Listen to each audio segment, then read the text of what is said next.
Assalamualaikum warahmatullahi wabarakatuh. Pada video kali ini, saya akan memperkenalkan alat-alat laboratorium IPA yang ada di SMA. Perkenalkan terlebih dahulu, saya Khairunisa Kusumastuti dari Program Studi Tadris Biologi Universitas Islam Negeri Sayyid Ali Rahmatullah Tulungagung. Pembahasan yang pertama yaitu tentang mikroskop. Mikroskop merupakan alat bantu yang digunakan untuk melihat dan mengamati benda yang berukuran sangat kecil atau mikroskopis yang tidak dapat dilihat dengan mata telanjang. Bagian mikroskop beserta fungsinya antara lain yang pertama yaitu lensa okuler, merupakan lensa yang dekat dengan mata dan berfungsi untuk memperbesar kembali bayangan dari lensa objektif. Yang kedua yaitu tabung mikroskop, yang berfungsi untuk menghubungkan lensa objektif dengan lensa okuler. Yang ketiga, pemutar kasar, yang berfungsi untuk menggerakkan tabung ke atas dan ke bawah dengan pergeseran besar. Yang keempat, pemutar halus, yang berfungsi untuk menggerakkan tabung ke atas dan ke bawah dengan pergeseran kecil. Yang kelima yaitu revolver, yang digunakan untuk memilih lensa objektif. Nah, bagian ini merupakan bagian yang digunakan untuk menggerakkan atau memilih lensa objektif mana yang mau digunakan. Usahakan dalam pengamatan itu dimulai dari perbesaran yang kecil, kemudian diputar atau diubah ke perbesaran yang lebih besar. Yang keenam yaitu lensa objektif. Nah, bagian inilah yang merupakan lensa yang dekat dengan objek yang digunakan untuk mengamati objek pengamatan. Yang ketujuh yaitu lensa mikroskop, yang digunakan untuk memegang, mengambil, dan memindahkan mikroskop, atau bisa dikatakan lengan ini merupakan pegangan. Yang kedelapan yaitu meja objek, yang digunakan untuk meletakkan objek pengamatan. Yang kesembilan yaitu diafragma, yang digunakan untuk mengukur cahaya yang masuk. Yang kesepuluh yaitu kondensor, yang digunakan untuk mengumpulkan cahaya yang dipantulkan oleh cermin dan memusatkannya ke objek. Yang ke-11 yaitu cermin. Nah, bagian inilah yang digunakan untuk menangkap dan memantulkan cahaya. Usahakan pada saat proses pengamatan arahkan mikroskop atau bagian cermin ini ke cahaya, sehingga ketika cahaya yang masuk itu banyak, maka akan memudahkan dalam proses pengamatan objek. Yang ke-12 atau bagian terakhir dari mikroskop ini yaitu kaki mikroskop. Ini bagian paling bawah atau penyangga yang digunakan untuk menjaga mikroskop tetap pada tempat yang diinginkan. Jadi ketika kita mau memindahkan mikroskop ini, usahakan tangan kita yang satu atau yang kanan itu memegang bagian lengan atau pegangannya tadi, dan yang satunya itu untuk meletakkan kaki mikroskopnya. Jadi untuk memindahkan mikroskop ini juga tidak bisa sembarangan, harus dengan hati-hati. Alat yang selanjutnya yaitu beaker glass. Beaker glass atau glass beaker merupakan sebuah wadah penampung yang digunakan untuk mengaduk, mencampur, dan memanaskan cairan.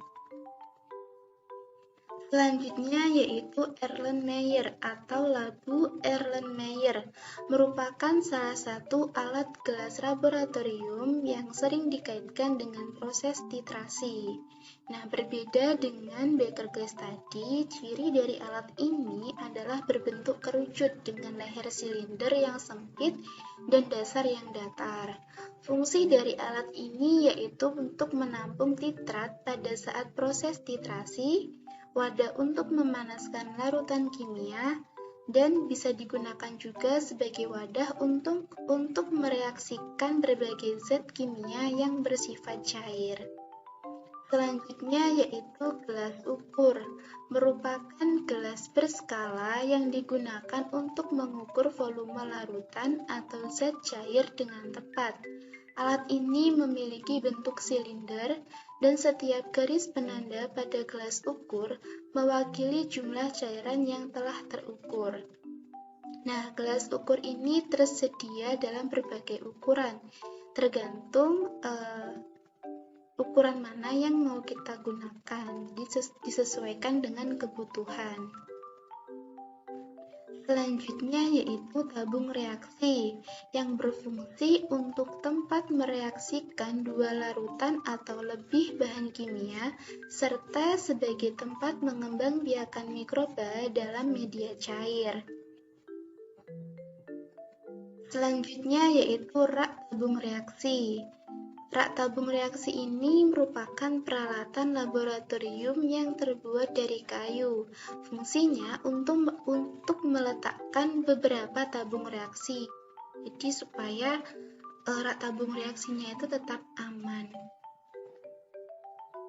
Selanjutnya yaitu penjepit tabung reaksi. Jadi penjepit tabung reaksi ini merupakan bagian dari tabung reaksi tadi. Fungsinya untuk menjepit tabung reaksi di saat proses pemanasan, atau bisa juga digunakan untuk mengambil kertas saring dan benda-benda lab lain di saat kondisi alat tersebut dalam keadaan panas.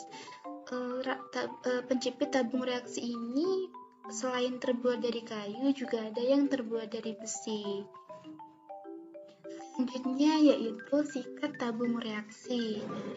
Sikat tabung reaksi ini berfungsi untuk membersihkan tabung reaksi atau alat lab lain dengan diameter lubang yang kecil seperti gelas ukur, labu ukur, dan lain sebagainya setelah digunakan.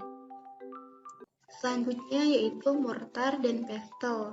Nah, mortar dan pestle ini merupakan alat sepasang yang digunakan untuk menghancurkan atau menghaluskan suatu bahan atau zat yang masih bersifat padat atau kristal. Selanjutnya yaitu cawan Petri, yang biasanya digunakan untuk menumbuhkan sel dengan menyediakan ruang penyimpanan yang luas dan mencegahnya terkontaminasi dengan spesies lain seperti virus atau bakteri.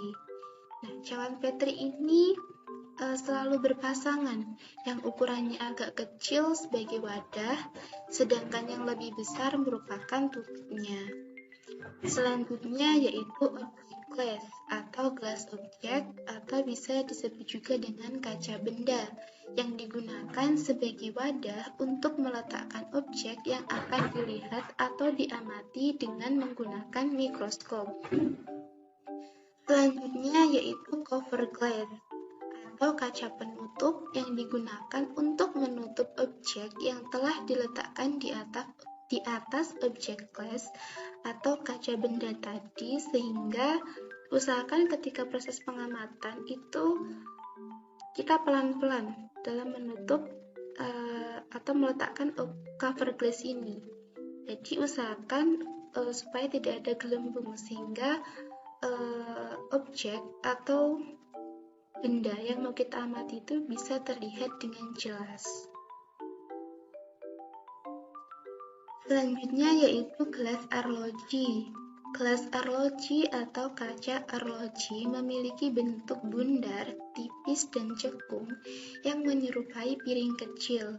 Fungsi dari gelas arloji ini diantaranya yaitu sebagai penutup beker glass saat proses pemanasan sampel sehingga terjadi penguapan, tempat untuk mengeringkan padatan dalam desikator, tempat benda yang akan diamati, serta dapat digunakan sebagai tempat untuk meletakkan bahan yang akan ditimbang.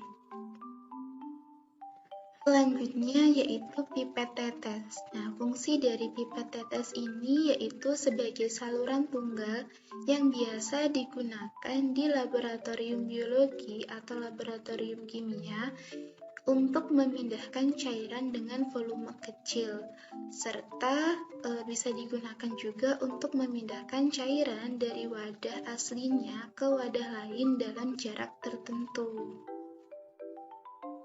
Selanjutnya yaitu pipet ukur. Pipet ukur berfungsi untuk memindahkan cairan atau larutan ke dalam wadah dalam berbagai ukuran volume dengan skala terbesarnya yaitu 50 ml.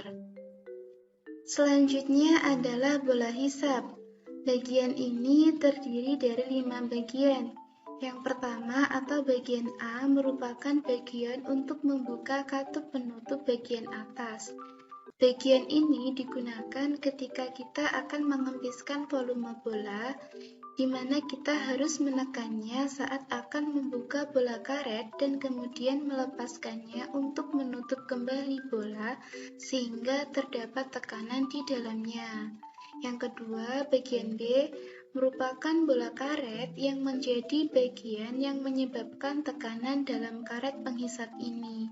Ketika bola dalam keadaan mengempis, maka karet dapat digunakan untuk mengambil zat cair menggunakan pipet, salah satunya yaitu pipet ukur tadi. Yang ketiga atau bagian C merupakan bagian untuk membuka katup penutup bagian bawah. Fungsinya adalah ketika kita menekan bagian ini dalam keadaan volume bola mengempis, maka udara di bagian bawah akan tertarik dan jika dihubungkan dengan pipet maka dapat menarik zat cair yang ada di bagian bawah pipet. Atau secara sederhananya bagian ini merupakan bagian yang berfungsi untuk mengambil zat cair ketika ditekan. Selanjutnya, bagian D merupakan bagian untuk membuka katup bagian samping. Fungsi dari bagian ini adalah untuk menurunkan atau meneteskan zat cair yang berada dalam pipet dengan perlahan. Ketika zat cair telah masuk ke dalam pipet, maka terdapat tekanan yang membuat zat cair tidak jatuh atau menetes ke bawah. Dengan kita membuka katup ini, maka kita melepaskan tekanan tersebut sehingga zat cair akan menetes. Yang terakhir yaitu bagian paling bawah atau bagian E merupakan tempat di mana pipet dihubungkan dengan karet penghubung. Jadi jangan sampai kebalik antara bagian A dengan bagian E. Jadi bagian yang digunakan untuk menghubungkan dengan pipet adalah bagian E. Selanjutnya yaitu termometer laboratorium. Berbeda dengan termometer yang kita gunakan untuk mengukur suhu tubuh, termometer laboratorium ini berfungsi untuk mengukur titik didih atau titik beku dalam sebuah larutan. Termometer lab ini digunakan untuk mengukur suhu sistem, bahan kimia, ataupun suatu reaksi kimia menggunakan rentang pengukuran yang lebih jauh, misalnya 0 sampai 350 derajat Celcius.